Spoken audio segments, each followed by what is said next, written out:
시장 골목 끝자락 반듯한 간판 하나가 늘 밝게 빛나고 있었습니다.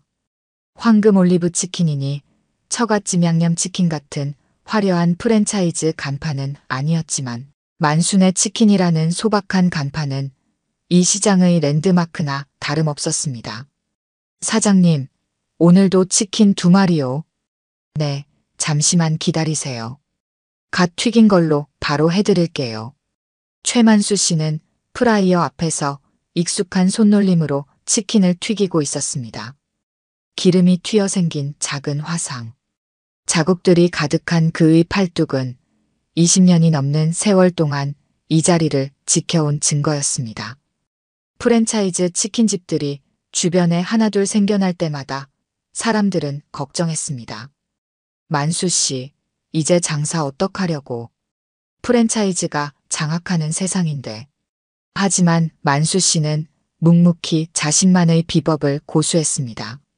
매일 새벽 시장에서 신선한 닭을 고르는 일부터 12시간 이상 숙성시키는 양념과 반죽 비법까지 그가 고집스럽게 지켜온 원칙들은 결코 허투루 만들어진 것이 아니었습니다.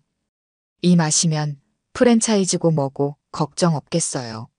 만순의 치킨 맛은 20년 전이나 지금이나 한결같아. 이런 맛은 어디 가도 못 찾아. 단골 손님들의 말처럼 만수 씨의 치킨은 특별했습니다. 겉은 바삭하면서도 속은 부드럽고 육즙이 가득한 치킨은 시장을 찾는 모든 이의 입맛을 사로잡았습니다. 특히 만수 씨만의 특제 양념치킨은 이미 이 동네에서 전설이 되어 있었죠. 비결이 뭐예요, 사장님? 비결은 딱 하나예요. 정성이죠. 만수 씨는 늘 이렇게 답했습니다. 하지만 그의 정성에는 특별한 이유가 있었습니다. 바로 딸 지영이었습니다. 이야기를 계속하기 전에 구독과 좋아요 꾹 눌러주시고 매일 배달되는 사연 들어보세요. 알림 설정까지 해두시면 이야기가 올라오자마자 들으실 수 있답니다. 그럼 다시 이어가 보겠습니다. 지영이가 2살 때 아내가 갑작스러운 사고로 세상을 떠났습니다. 그때부터 만수 씨의 인생은 오직 딸을 위한 것이 되었습니다. 어린 딸을 데리고 치킨집을 시작했을 때 주변에서는 걱정이 많았습니다. 혼자서 애도 키우고 가게도 하고 쉽지 않을 텐데 차라리 다른 일을 알아보는 게 어떨까? 하지만 만수 씨는 물러서지 않았습니다. 낮에는 장사 준비를 하면서 지영이를 돌보고 저녁에는 가게를 열었습니다. 바쁜 와중에도 지영이의 숙제를 봐주고 아픈 날이면 가게 문을 닫고 병원에 데려갔습니다. 우리 지영이, 너는 꼭 잘 될 거야. 지영이의 잠든 얼굴을 보며 만수 씨는 매일 밤 다짐했습니다. 그리고 그 다짐은 하나둘씩 현실이 되어갔습니다. 초등학교 때부터 반에서 1등을 놓치지 않던 지영이는 중학교에 들어가서도 장학생이었고 고등학교에서는 전교 최상위권을 유지했습니다. 만수 씨네 딸 정말 대단하다며.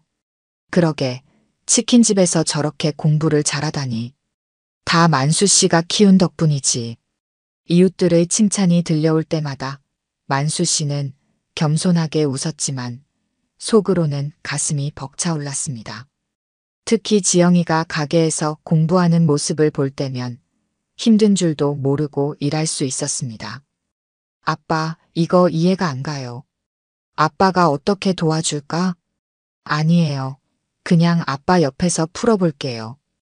프라이어 소리를 자장가 삼아 공부하는 딸을 보며 만수 씨는 자신의 선택이 옳았음을 확신했습니다. 힘들고 고된 날들도 많았지만 그 모든 것이 딸을 위한 것이라 생각하면 견딜만 했습니다. 나중에 커서 꼭 아빠한테 효도할게요. 너는 그냥 내가 하고 싶은 거 하면 돼.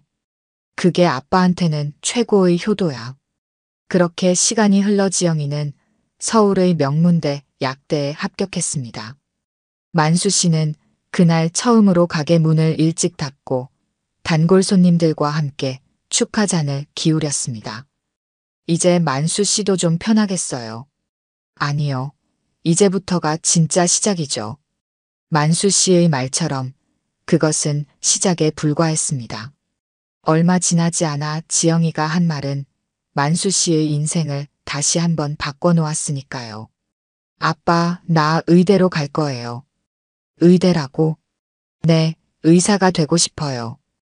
그 말을 들은 순간 만수 씨의 마음은 복잡했습니다. 자부심과 걱정이 뒤섞였습니다. 하지만 딸의 결심찬 눈빛을 보며 만수 씨는 또다시 다짐했습니다. 이번에도 할 수 있어. 우리 지영이라면. 지영은 대학병원 복도를 걸으며 자신의 하얀 가운을 매만졌습니다. 3년차 전공의로서 이제는 이 가운이 제법 몸에 익숙해졌지만 가끔은 여전히 어색하게 느껴지는 순간이 있었습니다. 지영 선생, 오늘도 일찍 출근했네요? 네, 아침 회진 준비하려고요. 동료 의사들과 인사를 나누며 지영은 무의식적으로 자세를 바로 했습니다. 어깨를 펴고 걸음걸이를 조금 더 우아하게. 마치 태어날 때부터 의사 가운을 입고 태어난 것처럼 보이려 노력했습니다. 지영 씨는 어디 출신이에요? 아, 서울대 나왔어요. 아, 그러니까 이렇게 꼼꼼하시구나. 동료들과 대화할 때마다 지영은 조심스러웠습니다. 자신의 배경에 대해 물어볼까봐, 시장 치킨집 딸이라는 사실이 드러날까봐.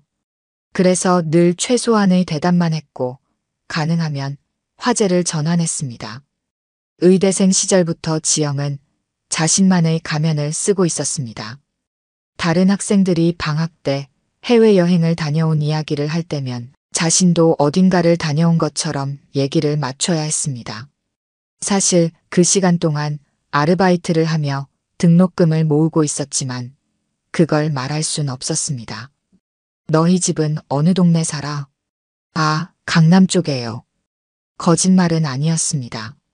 다만 그게 시장 근처의 작은 반지하 원룸이라는 걸 말하지 않았을 뿐. 지영은 이런 자신이 싫었습니다. 하지만 어쩔 수 없었습니다. 의료계에서 배경이 얼마나 중요한지 너무나 잘 알았기 때문입니다. 아버지는 뭐 하시고? 그냥 작게 자영업 하나 하고 계세요. 문장의 나머지 부분을 항상 삼켜야 했습니다. 우리 아버지가 밤새 치킨을 튀기며 저를 의사로 만들어주셨어요. 이 말을 할 수 있다면 얼마나 좋을까요? 하지만 현실은 달랐습니다. 특히 현수를 만난 뒤로 이런 고민은 더 깊어졌습니다. 처음 그를 만났을 때 지영은 그의 세련된 말투와 자신감 넘치는 태도에 매료되었습니다. 교수 집안에서 자랐다는 그는 지영이 동경하던 모든 것을 가진 것처럼 보였습니다. 지영 씨는 참 특별해요. 다른 의사들과는 뭔가 달라요. 그래요? 뭐가요? 네, 뭔가 남다른 분위기가 있어요. 현수의 칭찬은 달콤했지만 동시에 가시처럼 찔렸습니다. 그가 말하는 특별함이 사실은 자신의 배경에서 오는 것임을 지영은 잘 알았기 때문입니다.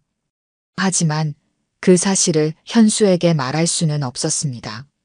결혼을 약속하고 난 뒤 지영의 고민은 더욱 깊어졌습니다. 상견례를 앞두고 밤마다 식은땀을 흘리며 깨어나는 일이 잦아졌습니다. 현수의 부모님을 만난다고 생각하면 가슴이 답답해졌습니다. 우리 부모님이 좀 까다로우실 수 있어요. 특히 어머님이. 네, 알아요. 걱정 말아요. 지영 씨라면 분명 좋아하실 거예요. 현수의 위로가 오히려 지영을 더 불안하게 만들었습니다. 그는 지영의 진짜 모습을 모르니까요.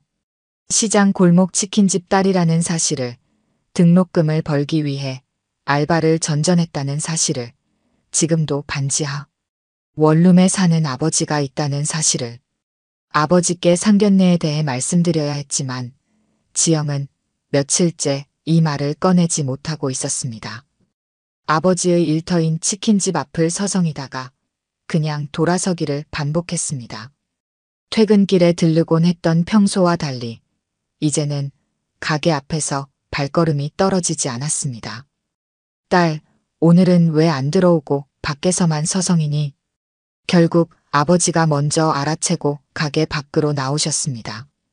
기름때 묻은 앞치마를 두르고 계신 아버지의 모습이 갑자기 눈물나게 소중하게 느껴졌습니다. 동시에 이 모습을 현수의 부모님이 보게 될 것을 생각하니 가슴이 덜컥 내려앉았습니다. 아빠, 저기, 제가 결혼하려고 해요. 떨리는 목소리로 말을 꺼내자 아버지의 얼굴에 환한 미소가 번졌습니다. 정말? 우리 딸이? 어떤 사람인데? 같은 병원에 있는 사람이니? 예상치 못한 아버지의 기쁜 반응에 지영은 더욱 괴로워졌습니다. 이렇게 좋아하시는 아버지께 어떻게 상견례에 오지 말아달라는 말을 할 수 있을까요? 네, 동료 의사예요. 현수라고 교수님 아들이에요. 아이고, 우리 딸 큰 집안으로 시집 가는구나. 그래, 잘 됐다. 네가 고생했으니 좋은 데로 시집 가야지. 아버지의 순수한 기쁨이 지영의 마음을 더욱 무겁게 했습니다. 현수의 집안은 대대로 교수 집안이라고 알고 있었습니다. 처음 현수를 만났을 때 그의 세련된 말투와 교양 있는 태도는 지영에게 완벽한 신사로 보였습니다. 결혼하면 강남에 새 집도 구하고 유학도 다녀올 거예요. 지영 씨가 원하는 건 뭐든 해줄 수 있어요. 현수의 말은 지영에게 달콤한 약속으로 들렸습니다. 어쩌면 이 결혼을 통해 자신의 콤플렉스에서 벗어날 수 있을지도 모른다는 생각이 들었습니다. 하지만 그 기대는 곧 현실의 벽에 부딪혔습니다. 그나저나 상견례는 어디서 할 거니? 아빠가 좋은 양복이라도 하나 맞춰야겠다. 아직 거기까진 안 정했어요. 지영은 말을 멈췄습니다. 목구멍까지 차오르는 죄책감을 삼키며 결국 그날도 차마 하지 못할 말을 다시 삼켜야 했습니다. 병원으로 돌아가는 길, 지영은 자신의 모순된 감정과 싸워야 했습니다. 한편으로는 아버지를 너무나 사랑하고 감사했지만 다른 한편으로는 현수의 집안에 어울리는 예비 신부가 되고 싶었습니다. 그렇게 며칠이 더 지났습니다.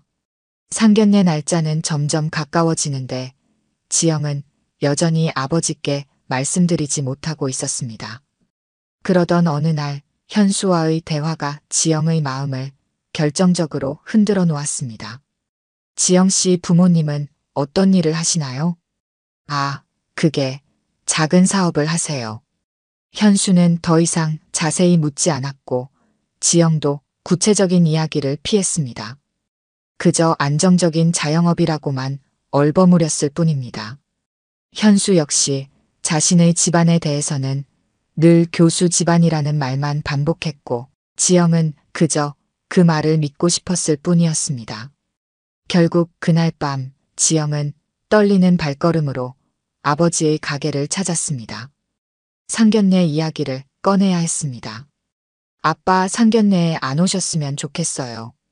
치킨집 안에 가득 퍼져 있던 튀김 냄새가 순간 무겁게 가라앉았습니다. 만수 씨의 손에 들려있던 국자가 미세하게 떨렸습니다. 뭐라고? 하나뿐인 딸 결혼인데 내가 빠지라고? 그냥 아빠까지 오시면 제가 신경이 너무 쓰일 것 같아서요. 제가 다 알아서 할 테니까요. 딸의 말은 만수 씨의 심장을 송곳으로 찌르는 것 같았습니다. 기름때 묻은 손으로 매일 밤 치킨을 튀기며 딸의 성공을 꿈꿨던 그 모든 시간이 한순간에 허물어지는 듯 했습니다. 혹시 내가 부끄럽냐? 너 그 집안 사람들 앞에서 내가 창피해서 그래. 제가 언제 그런 말을 했다고 그러세요. 그냥 제가 신경이 쓰여서 그렇다니까요. 딸은 애써 부정하려 했지만 신경이 쓰인다는 말은 만수 씨의 가슴에 비수처럼 꽂혔습니다. 그동안 딸을 위해 모든 것을 바쳐온 자신의 모습이 순간 초라하게 느껴졌습니다. 지영은 그날 이후로 가게에 나타나지 않았습니다. 평소라면 퇴근길에 들러 아버지가 튀겨주는 치킨을 먹고 갔을 텐데 이제는 그마저도 피하는 듯 했습니다. 만수 씨는 매일 밤 가게 문을 닫은 뒤 옷장 앞에 서서 한참을 생각했습니다. 작업복 묻은 기름때를 아무리 빨아도 지워지지 않는 것처럼 자신의 모습이 딸에게는 지울 수 없는 부끄러움이 된 걸까요? 결국 만수 씨는 적금 하나를 해지했습니다. 원래는 딸의 결혼자금으로 쓰려고 모아둔 돈이었지만 지금은 그보다 더 중요한 일이 생겼다고 생각했습니다. 처음으로 양복점을 찾았습니다. 손님, 이쪽 원단은 고급 수입 원단입니다. 가격대가 있지만 품이 있어 보이시고 점원의 설명을 들으며 만수 씨는 고개를 끄덕였습니다. 가격은 부담스러웠지만 딸의 상견례에서만큼은 초라해 보이고 싶지 않았습니다. 넥타이는 이 색상이 양복이랑 잘 어울리실 것 같은데요. 그래요? 그럼 그걸로 할게요.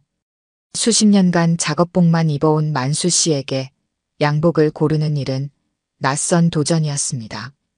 하지만 거울 앞에 서서 양복을 입어보는 순간 그의 눈이 반짝였습니다. 마치 다른 사람이 된 것 같았습니다. 아버님, 이렇게 입으시니까 정말 품이 있으세요. 점원의 칭찬에 만수 씨는 쑥스러운 듯 웃었습니다. 하지만 속으로는 이 정도면 딸이 부끄러워하지 않겠지 하는 생각을 했습니다. 양복을 맞추고 나오는 길에 만수 씨는 미용실에도 들렀습니다. 늘 가게 근처 3,000원짜리 이발소만 다니다가 처음으로 정식 미용실을 찾은 것입니다. 손님, 머리는 어떻게 해드릴까요? 딸 상견례가 있어서요. 좀 단정하게 해주세요. 미용사는 만수 씨의 머리를 감기며 이런저런 이야기를 건넸습니다. 딸이 의사라는 걸 자랑스럽게 말하는 만수 씨의 눈에는 행복이 가득했습니다. 와, 따님이 의사시라니 대단하시네요. 분명 좋은 분 만나셨을 거예요. 미용사의 말에 만수 씨는 잠시 생각에 잠겼습니다. 좋은 사람을 만났다고 하는데 왜 딸은 자신을 숨기려 하는 걸까요? 거울 속에 비친 자신의 모습을 바라보며 만수 씨는 마음을 다잡았습니다. 내 딸이 부끄러워하지 않게 떳떳하게 서 있어야지. 상견례 날짜는 점점 다가왔습니다. 만수 씨는 매일 밤 양복을 꺼내 걸어두고 넥타이 매는 연습을 했습니다. 유튜브를 보며 예의 바른 인사말도 연습했고 식사 예절도 찾아보았습니다. 하지만 그 모든 준비가 무색하게도 상견례 전날 밤 딸이 다시 가게를 찾아왔습니다. 이번에는 더욱 단호한 목소리로 말했습니다. 아빠, 제발 내일 오지 마세요. 부탁드려요. 만수 씨는 말없이 딸을 바라보았습니다. 20년 넘게 지켜온 가게에서 딸의 소원이라면 뭐든 들어주던 그였지만 이번만큼은 달랐습니다. 이번만큼은 자신의 선택이 필요한 때였습니다.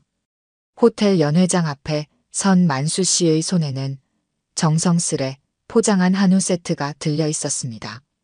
적금을 깨서 산 양복 주머니에는 딸의 결혼자금으로 모아둔 통장도 넣어두었습니다. 딸이 아무리 말렸어도 이 자리만큼은 꼭 와야 했습니다. 연회장 문 앞에서 들려오는 대화에 만수 씨의 발걸음이 멈췄습니다. 딸이 결국 자신의 정체를 고백했나 봅니다.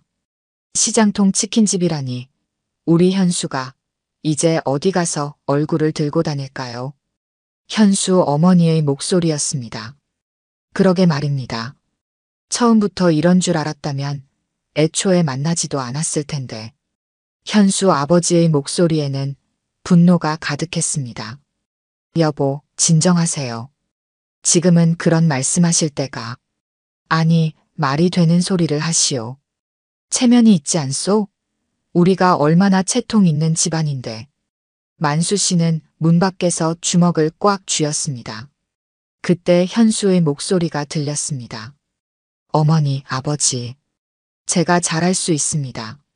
지영 씨는 의사고 저희 병원에서도 인정받는. 현수야, 내가 아직도 모르는구나. 내 아버님이 교수직에서 면직된 게 몇 년이야. 그 빚더미를 내가 어떻게 감당할 거니? 순간 연 회장이 조용해졌습니다. 아니, 왜 이제 와서 그런 말을 해? 현수 아버지의 목소리가 떨렸습니다. 말이 나온 김에 다 털어놓죠. 우리 현수, 내가 그렇게 으스대고 다니는 교수 집안도 이제는 끝났어. 시간 강사 자리마저 잃고 빚쟁이들은 매일 문 앞에 와서 들쑤시고 만수 씨는 더는 듣고 있을 수가 없었습니다. 문을 열고 들어섰습니다. 방 안의 공기가 순식간에 얼어붙었습니다. 지영은 창백한 얼굴로 자리에서 일어났고 현수와 그의 부모는 당황한 기색이 역력했습니다. 제가 그 시장 치킨집 주인입니다. 우리 가게에서 파는 치킨은 한 마리에 18,000원입니다. 만수 씨가 입을 열었습니다. 20년 넘게 같은 가격으로 팔았죠. 물가가 오르고 재료값이 뛰어도 단골 손님들 생각해서 올리지 않았습니다. 그래서 흔히 말하는 돈은 많이 못 벌었을 겁니다. 잠시 숨을 고른 만수 씨는 양복 주머니에서 통장을 꺼냈습니다. 하지만 적어도 제 딸 결혼 자금은 모아뒀습니다. 매일 치킨을 튀기면서 한 푼, 두 푼 모았습니다. 허례허식 없이 정직하게 번 돈입니다. 남한테 빚도 없고 숨길 것도 없습니다. 이게 제가 치킨을 팔아서 모은 돈입니다. 현수의 부모는 창백한 얼굴로 고개를 숙였습니다. 그들의 허세와 거짓말이 순식간에 무너져 내렸습니다. 지영은 아버지를 바라보며 눈물을 흘렸습니다. 부끄러워해야 할 사람이 누구였는지 이제야 깨달은 듯 했습니다. 현수의 부모는 창백한 얼굴로 서로를 바라보았습니다. 방금 전까지 치킨집 운운하며 멸시하던 그들의 모습은 온데간데 없었습니다. 만수 씨가 딸을 불렀습니다. 지영아, 이제 가자. 거짓말로 시작하는 혼사는 의미가 없다. 지영은 천천히 일어났습니다. 그동안 자신이 부끄러워했던 아버지의 진심과 겉만, 번지르르 했던 현수 가족의 현실이 너무나 대비되는 순간이었습니다. 연 회장을 나서는 두 사람의 뒷모습은 그 어느 때보다 당당해 보였습니다. 치킨집 아버지와 의사 딸이라는 수식어는 더 이상 부끄러움이 아닌 자부심이 되어 있었습니다. 상견례가 무산된 그날 밤 시장은 평소보다 일찍 문을 닫았습니다. 평생 처음으로 만수 씨는 가게 문을 내리자마자 소주 한 병을 땄습니다. 술을 거의 하지 않는 사람이었지만 오늘만큼은 마음을 달래고 싶었습니다. 아빠. 지영이 조심스레 가게 안으로 들어왔습니다. 평소 같았으면 이 시간에 웬일이야? 라고 물었겠지만 만수 씨는 말없이 딸을 바라보기만 했습니다. 제가 잘못했어요. 지영은 아버지 앞에 무릎을 꿇었습니다. 하얀 블라우스가 먼지 묻은 바닥에 닿았지만 개의치 않는 듯 했습니다. 이제야 알겠어요. 제가 얼마나 어리석었는지, 아빠의 사랑이 얼마나 크고 값진 것이었는지도 몰랐어요. 그저 남들의 시선이 두려워서 아빠를 숨기려고만 했어요. 만수 씨는 소주잔을 내려놓았습니다. 딸의 눈가에 맺힌 눈물이 형광등 불빛에 반짝였습니다. 제가 부끄러워했던 이 가게가 사실은 제 인생의 뿌리였던 거예요. 아빠가 여기서 흘리신 땀방울 하나하나가 저를 만든 거였는데. 만수 씨는 천천히 일어나 냉장고로 향했습니다. 이제는 굳어버렸을 치킨 한 조각을 꺼내 프라이어에 다시 넣었습니다. 기름이 튀는 소리가 가게 안을 채웠습니다. 아빠가 이제 치킨은 그만 튀길까? 무슨 말씀이세요? 그래야 우리 딸이 시집을 좋은 곳으로 갈 수 있을 것 같아서. 지영은 벌떡 일어나 아버지의 팔을 붙잡았습니다. 아니에요. 절대 아니에요. 앞으로도 계속 매일매일 아빠가 튀겨주시는 치킨 먹으러 올 거예요. 그리고 지영은 잠시 말을 멈추었다가 결심한 듯 다시 입을 열었습니다. 아빠, 제가 좋은 생각이 있어요. 우리 가게를 브랜드화하는 거예요. 아빠의 비법을 체계화해서 만순의 치킨을 프랜차이즈로 만드는 거예요. 제가 번 돈으로 투자할 테니까 아빠는 비법만 전수해 주세요. 만수 씨는 놀란 눈으로 딸을 바라보았습니다. 갑자기 그게 무슨 소리야? 아빠 치킨 맛을 아는 사람들은 다들 인정하잖아요. 근데 시장 안에만 있으니까 모르는 거예요. 저희가 직접 관리하면서 키워나가면 진짜 맛있는 치킨이 뭔지 더 많은 사람들이 알 수 있을 거예요. 지영의 눈빛이 반짝였습니다. 단순히 자신의 뿌리를 부정하는 것이 아닌 그것을 더 크게 키워나가고 싶다는 딸의 마음이 전해졌습니다. 이제는 제가 아빠를 도와드리고 싶어요. 아빠가 고생하신 만큼 이제는 제가 아빠의 든든한 지원군이 될 거예요. 만수 씨의 눈시울이 붉어졌습니다.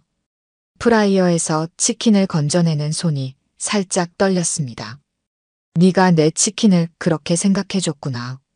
그날 밤 아버지와 딸은 오랜만에 마주 앉아 치킨을 나눠 먹었습니다. 이제는 더 이상 기름 냄새를 감추려 하지 않았고 손에 묻은 양념을 닦으려 허둥대지도 않았습니다. 시간이 흘러 만순의 치킨은 조금씩 변화했습니다. 시장 안에서 20년 넘게 한자리를 지키던 가게는 이제 근처 대학가에도 분점이 생겼고 입소문을 타고 인근 지역에서도 문의가 오기 시작했습니다. 만수 씨는 여전히 본점을 지키며 고집스럽게 자신만의 비법을 고수했고 지영은 병원 일을 하면서도 주말이면 가게에 들러 아버지를 도왔습니다. 특히 새로운 직원을 뽑거나 식재료 관리 시스템을 정비하는 일은 지영의 꼼꼼한 성격이 큰 도움이 되었습니다. 원장님, 여기가 그 유명한 만순의 치킨 아버님 가게 맞죠? 치킨집 딸내미가 의사 됐다더니 역시 대단하시네요. 그럴 때마다 지영은 더 이상 부끄러워하지 않고 당당하게 말했습니다. 네, 전 치킨으로 의사 가운 입은 딸입니다. 그게 제 인생에서 가장 자랑스러운 일이에요.